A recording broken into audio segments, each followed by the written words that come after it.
I have spent the last 5 years trying to publish a book, and this is everything that I've learned.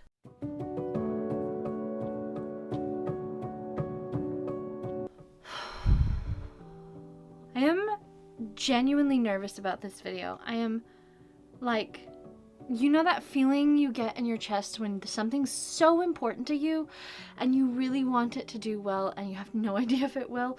That's this video for me. So in December of 2019, I had an idea for a book.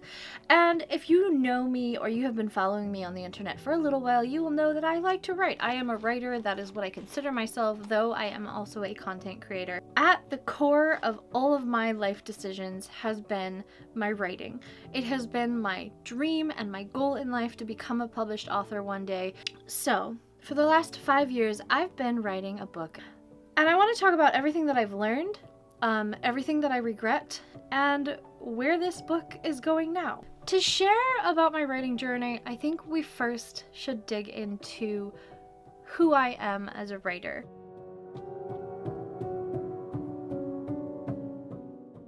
I started writing when I was 7. I have always loved to tell stories, and I think that comes through a lot in some of my videos. A lot of them have some kind of narrative from beginning to finish, and it's something that is just woven into my everyday life. Specifically for me, I've always loved romance. I remember reading my first romance novels probably at between 10 and 13. Of course, back then, I read books by Lori Wick and Jeanette Oke, and they were all very, very tame because I was a 10-year-old, a 13-year-old, dreaming of the lifelong grand romance that someday would come to me. But I knew from a very young age that I didn't want to just be reading these stories, I also wanted to be writing them. When I was 16, I started my first full-length novel. At the time, I was posting my short stories and my poetry online on a website called Fiction Press, which, embarrassingly, you can still find a lot of my old writing, and you can even find this story that I'm talking about. It took me 4 years to finish writing this novel, and when I finished, it felt like one of the greatest accomplishments and the biggest openings into what has become the dream that I have been pursuing for the last 20 years. I wrote an epic love story set in about 400 AD, and it was inspired by none other than King Arthur and Guinevere, and a deep dive that I started into whether they really existed. While I never found the answer to that, I did find the answer to what my purpose in life was, and that was to tell stories. So I posted this novel online, and it became pretty viral for the time. Mind you, this was 20 years ago, and internet posting was still very young. And I was added to tons and tons of best reads list on this website. To this day, I do still get comments of people who found me through that website. I've gotten emails from people wondering if I ever ended up publishing that novel. I never actually finished revising that novel. To this day, it sits in a tin under my bed just waiting for me to finish revising it. It is a 200,000 word novel, which is massive for a novel, especially for a first novel. But I'm still proud of it. I'm proud of what it has pushed me to do and who it has pushed me to become as an author. And I think someday it would be fun to revisit that story and rewrite it because it was one of my favorite things to write. After that, I started a few other novels, but nothing really stuck. I got pretty close to the end of quite a few novels, but I could never quite reach the end goal. And then I did National Novel Writing Month, and I wrote probably the worst thing that I have ever written, and I have since deleted the majority of it. I think it's in my emails somewhere just to save a single copy of the novel that I wrote, but it was trash. And while I'm still proud of myself for writing a novel in a month, I have since written other novels in the similar amount of time, and I can tell you they are far better. And then I got married, and I went through a little bit of a slump because my real life love story and how I responded to love was nothing like what I'd ever read in books. And while my mom did an excellent job of reminding me time and again that love stories in real life are not like books and fiction, I still had that little iota of hope an expectation within me. I thought love would be butterflies and stomach twisting and all of the romantic things that you read about. And for me, love was steady, it was slow, it was sure. I didn't get that skipping heartbeat. I didn't get butterflies. I just knew that this was my person. So as an author, sitting there and realizing that my own love story was nothing like any of the books that I loved so much, I sat for a long time evaluating how I wanted to write books and whether I wanted to participate in creating stories that were nothing like what I had experienced. Then I had kids and time slipped away from me and I had postpartum depression, and 7 years went by in which I tried to sit down and think of stories that I could write, and I tried to read stories that I knew I loved, and I just couldn't. For 7 years, I thought that I was never going to write again. But I kept trying throughout the years, and somewhere around December of 2019, a wonderful friend reached out in an email. At the time, I didn't know she was a friend. She was just a faceless, nameless person on the internet who had found a picture of me through my fashion blog and had loved it and asked if I would be on the cover of her book. Now, obviously, as someone who loves books and who writes books, I was thrilled by this, and I have her to thank for sparking me into new inspiration for writing and kickstarting what has become the novel that I am going to publish today. So before I get into the details of the novel that I'm going to share with you today, I want to talk a little bit more about what I have learned in the last 5 years that I didn't know in the years previous when I wrote the 3 other novels that I finished and the hundreds of other stories that I've started.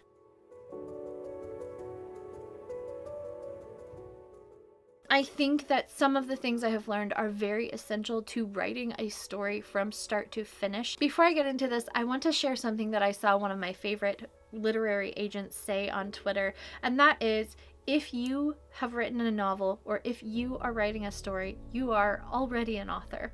The first thing that I learned in writing this novel is to let the first draft be crappy. Often, when I was writing, I would go back and revise the first few chapters over and over again before continuing, and this meant that it took me a really long time to write. Even the novel that I am talking about today took probably a lot longer than it should have, because I was constantly going back through the chapters that I had written and editing them down and making them better, I thought. And I wish that I had known sooner that it was okay to just let the first draft be crappy. It's okay to slam out a first draft, to not finish scenes, to leave things to write later. It's okay to just get the idea out on paper from start to finish, because then once you go back to revise things, you have the skeleton of a story that you can utilize. It's so much easier to revise a novel that is already written, no matter how good or how terrible, than it is to revise a novel when you don't have an end goal. The second thing that I learned when I was writing this novel was that often the concept and the reality of the novel are going to end up being pretty different. So I want to take a quick break from talking about writing to talk about organizing your writing with the sponsor of today's video, who so kindly agreed to be part of this video, and I think they are perfect for us writers who are very visual, and that is Milanote. So I'm going to change it over to sponsor Christina to tell you a little bit more. Milanote is a great tool for visually organizing creative projects. As a writer, I have created myself visual mood boards and covers and lists from the time I knew that I wanted to be published, and Milanote has been the dream come true for me. As someone who would really like to have all of my notes and mood boards and to-do list and chapter organization and inspiration all in one place, Milanote does that. And I would love to show you a little bit more about my Milanote board for The Devil of Calhoun. As you can see, I have several columns here. I have created several little inspiration cards of quotes from the book and images that I just found on Pinterest. And then I have my single sentence pitch here, which I like that you can have a big mix of imagery plus words, it's really helpful to me. I also have my to-do list. Don't look at that too closely, that's a spoiler. And then I have my edited chapter list. One of the most unique features of Milanote is that you can link a new board in your main board. So here you can see I have my character profiles.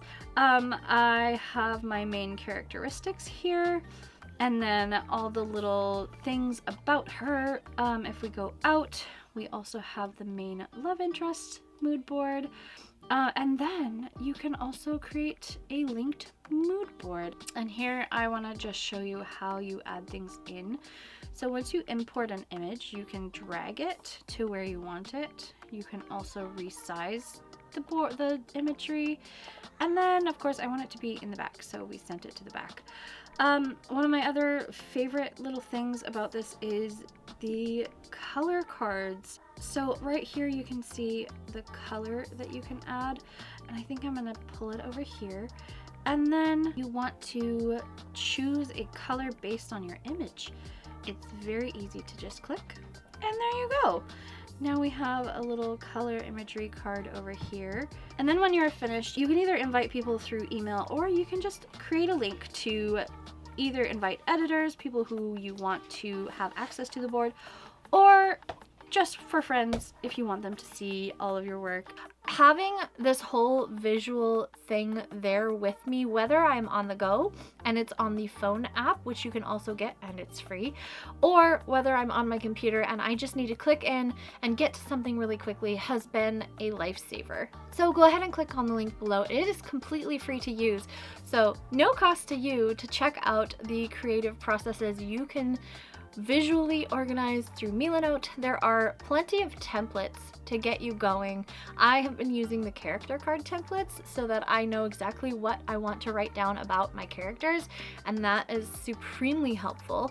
But anyway, thank you so much to Milanote for sponsoring this video, and let's get back into all of the things I have learned in the last 5 years of trying to publish this book. I remember scribbling out a concept and a few beginning scenes for this novel that aren't anything like what the novel has become, and what the novel became was so much better than what I had originally imagined. I know there are authors out there who are very methodical and planned and write everything perfectly to plan. I am not one of those. I am what they call a pantser. I will fly by the seat of my pants. You have all seen this on my channel in any of my sewing videos. I will take something and run with it, and it's gonna go where it's gonna go. Personally, I really like this form of writing. It's very freeing, it's not restrictive, and there are no demands. But that bleeds into the third thing that I learned, is that you are not going to write like other writers, and it's okay to disregard all of the advice that you see on the internet, including my own.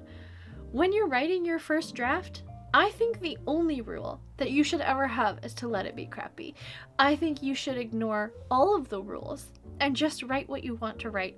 Let it be crappy. Let it be what it's going to be. The fourth thing that I learned when I was writing this novel is that sometimes writing has to be very intentional, and it's okay not to have a word count goal when you sit down to write.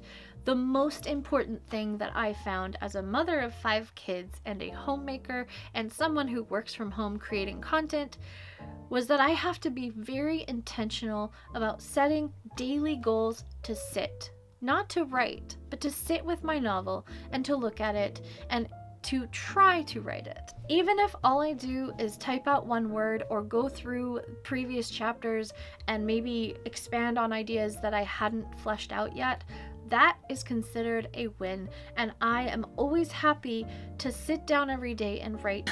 I think especially as a mom of 5, this is one of the most important things I've learned about writing, is that I have to be intentional about setting time aside for myself every day or every other day, or at least a couple times a week, just to write.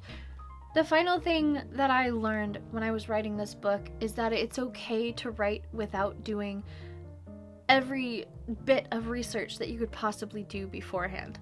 While I do think it's important to write what you know, I also think that you can often get stuck in this concept because my book is set in Scotland, which is not a place I've ever been, and I am not Scottish. It's also set in the 1700s, and when I began to write this story, my knowledge of Scotland in the 1700s was confined to what I had read, and what I had read was not very much. I did find a few books to help me along, and I tried very hard to keep things as historically accurate as possible while I was writing, but there were many things in my first draft that I just had to make a note for myself to look up. These were things that could take me days or sometimes even weeks to even research because I got so overwhelmed by trying to find information on these specifics. So I allowed myself to write things knowing that they might be historically inaccurate unless it was a giant plot point that I knew could change the entire course of the story.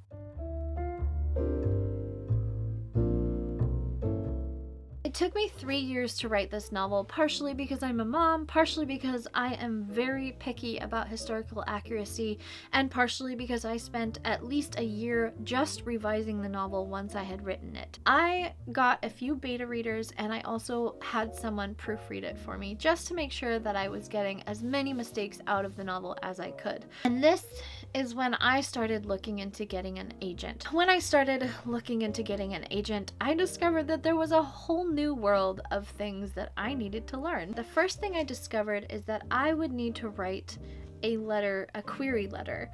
Now, for those of you who don't know what a query letter is, it is essentially a very short 200-word or so letter that you write to an agent pitching them your book in hopes that they will find it interesting enough to request a partial, a sample, or a full of your manuscript. This was by far the most daunting process for me. While I consider myself to be a fairly good storyteller, I am not good at being succinct, and if you've been following my channel for any length of time, you will know that I love a good chat. This is where I wish someone had told me to make myself a little outline of either the chapters or the entire novel before I started trying to write my query letter. When I started writing my query letter, I didn't really have a concept of what my overall hook was. That was something that I hadn't considered in revisions, was what is the hook for this novel? How do I market this to someone to get them interested in reading it? I know I have a good story, but how do I get others to be interested in reading that story? Now, I think the first thing that was incredibly helpful for me in trying to write a query letter was to ask myself, what is my trope? If you're not aware of what a trope is, it is generally a story plotline that is a little bit of a hook to get someone to read your book. This can be something like enemies to lovers, friends to lovers, arranged marriage, single bed, grumpy and sunshine. The list goes on and on. There are a plethora of tropes, and a lot of novels have them. I would argue that even non-romance novels have their own set of tropes, but within the romancing world, there was a list of things to consider, and that, for me, has been especially helpful in the other novels that I am writing, to already understand what my trope is so that I can play into that. When I wrote my very first query letter, I was pretty reckless with it. I had just thought to myself, to heck with it, I'm gonna get this first one out of the way so that I'm not so nervous to write everything else. And to the first agent that I ever submitted a query letter to, I am so sorry. It was reckless, it was not well thought out, it was just a terrible query, but that's okay. We live and we learn, and I think that that served me well to get that initial bout of nervousness over so that I could then go back and write a good query letter and hopefully get an agent. My recommendation, if you are looking into getting an agent, is to have this list of things ready before you start looking. Have a single sentence pitch of your story. This can be a longer sentence, but it should be something that essentially captures what your story is about. You should also have a paragraph pitch, which again can be a little bit longer, but essentially, how do you break your novel down into a few sentences? This is something that I would almost recommend trying to do before you write the novel, if you can. If you have a good enough concept, this can be so helpful in plotting down the line, and you can always change it later. You don't have to stick to whatever it is that you wrote about your novel when you were writing these pitches. You will also need, of course, a query letter and then a short bio about yourself, as well as any other things that you have done. The last thing that you're going to need if you are going to be querying is a synopsis of your novel. This is a lot more cut and dry. It is literally explaining what your novel is from start to finish, including all of the mysteries revealed. This, again, was harder for me to write because I like to be flowery and I like to create a little mystery and intrigue when I am writing out what my novels are about, but the synopsis is an important part of an agent being able to tell if they're going to like your novel or not. I queried my novel out to agents for 2 years, and I regret not being prepared before I started looking for agents. I wish that I had written my single sentence pitch and my query letter and my synopsis and my single paragraph pitch before I ever considered trying to get an agent. Of course, I didn't really know any better, but hopefully you can learn from my mistakes and have a much easier time querying. The other thing that I wish I had done with querying agents was be more intentional about batch querying. While I did try to batch query over the course of about a month every few months, I wish I had been a little more intentional about selecting 10 agents to query and waiting for responses before I moved on to querying more. It felt pretty chaotic, and while I did utilize Query Manager to keep track of who I had queried, overall, I just wish I had planned it a little bit better. The one thing I do regret about querying is that I didn't really know how to self-edit. And this is a big one, which I think I could only learn through experience because I didn't have a lot of people to turn to ask for advice on this. And the people that I did ask for advice really didn't know any better than I do, which is totally fine.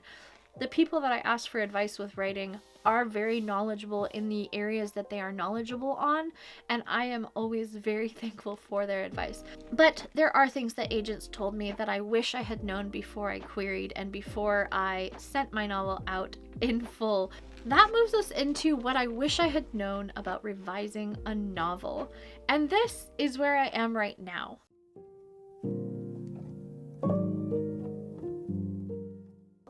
And this will be especially helpful for any of you who have gotten to the end goal with your writing and you are now ready to go through your fully fleshed out manuscript and make it as good as you can.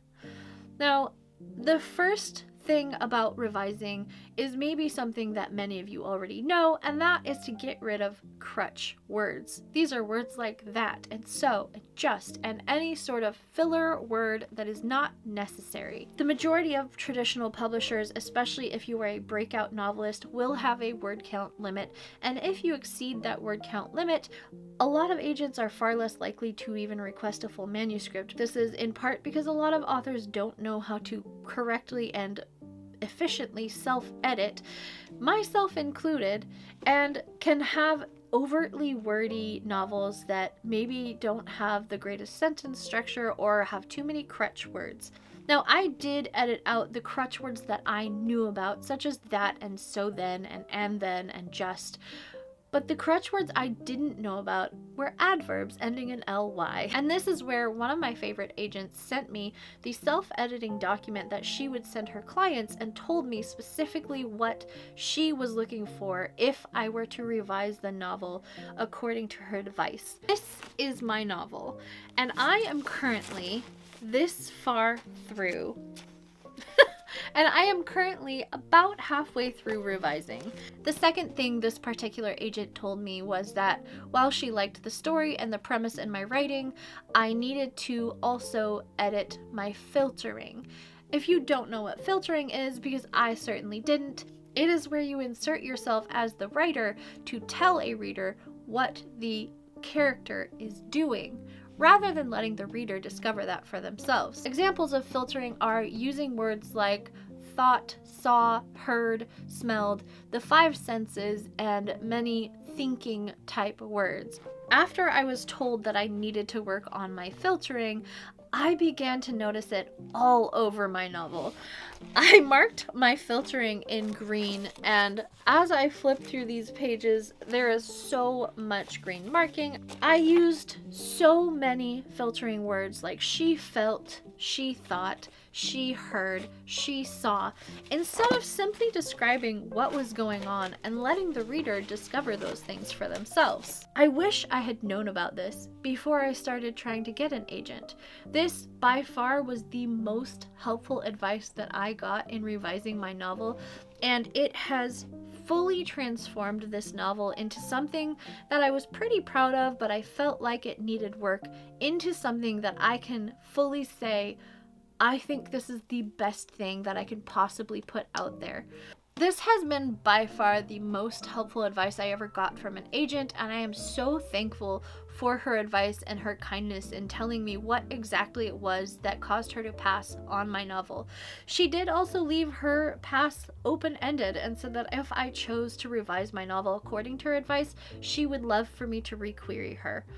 I will let you know what my decision is on that at the end of this video, but for now, I will just say that if you are in the midst of revisions and you're feeling like you're lost at sea, there will be some resources down in my description box for writers on how to self-edit and all of the things you can look for that will really help brighten up your novel and make it the best thing that it can be. So this is where we get to what I'm doing with this novel that I have worked for the last 5 years to try to publish.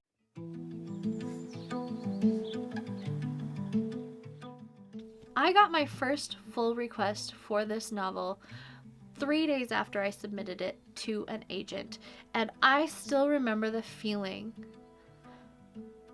Oh wait, I'm gonna cry. I still remember feeling so legitimized by the fact that an agent wanted the full manuscript to read of this novel, and potentially one day someone might choose to publish it. What I didn't know at the time was that someone was me. After 2 years of querying and querying as many agents as I could find who specifically took historical romance set in the 1700s in the Scottish Highlands, I have decided to publish my own novel. This makes me really emotional. I am extremely excited to move on this journey that I have been chasing for the last 20 years at least, and be a published author. I don't want to cry. Is this my emotional support coffee? I didn't think anything could replicate the absolute joy and awe and excitement that I felt when I got my first full request, and I thought, this is it. I'm going to be a published author. Someone thinks that I am good enough to be published. But this moment is replicating that, if not more, because I am going to be a published author, and nobody has made that happen but me. That is something that I am very proud of.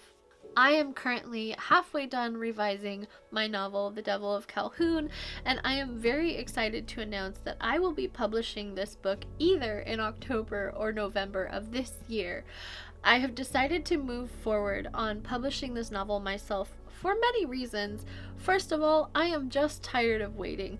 The publishing industry can be incredibly slow and incredibly uncertain, especially in the day and age of TikTok making books famous, of AI writing books. I have decided that I'm no longer going to cling to this unrealistic idea that I am only a valid author if I am traditionally published. One of my dear friends and I have been going on this writing journey together, and in the last 2 years of me trying to get an agent, she got an agent, but she's still not a published author. Her agent has been submitting her novel to many publishing houses, and they have not yet been picked up. In that time, she's written several other novels, and in that time, I am a slow writer, and I've come to accept that. But because I spend so much time on my novels, I think that it is a better choice for me not to then spend another 2 or 3 years in the traditional publishing space trying to even get my book out there. In all of the years that I have been wishing and wanting to be a published author, it's never been about going viral or having an incredibly popular book or making a lot of money doing what I want to do. It has only ever been about putting my books out there and hopefully bringing someone a little bit of escape and joy. Much like my channel, I love doing what I do because I know that it makes people feel seen and it gives them an escape and it makes them feel a little bit happier in their days. And that's what I hope my novels can do as well. I have a cover artist and I have several editors waiting for me to send them samples to do a final proofread to see if they could possibly be the ones to help me get this book out there. Yes, I am doing this on my own dollar, and yes, it does cost some money if you want to invest in it. But you can also self-publish entirely for free, which is something that I have done before. If you know how to make your own cover and you know how to follow cover trends, you can certainly do it yourself. That is not something that I am interested in doing because making a cover is a lot of work. I am very excited to work with the artist that I have found, and I cannot wait to see what we come up with together. I am very excited to announce that my book, The Devil of Calhoun, will be published everywhere that you can purchase books this year. While I'm still a little bit up in the air about what exact month I'm going to be putting the book out there, I am aiming for October or November because I think that it would be the perfect romantic cozy fall read for anyone who loves romance and the Scottish Highlands and the 1700s.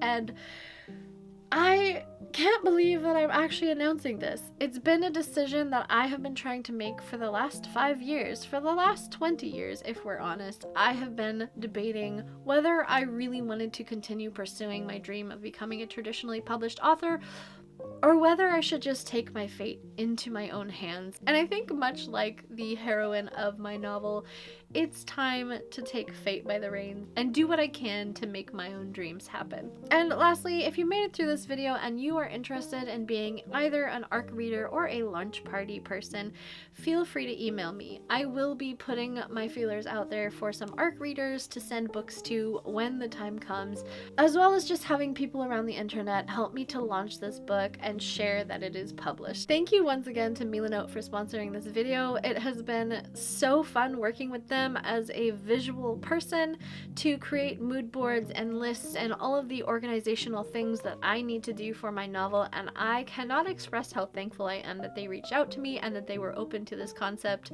If you would like to try them out for yourself, there is no time limit and it is fully free to utilize Milanote, so check out the description and my link below. And of course, to all of you who have been supporting me through the years and who are here watching this video, thank you so much. I love all of you so much.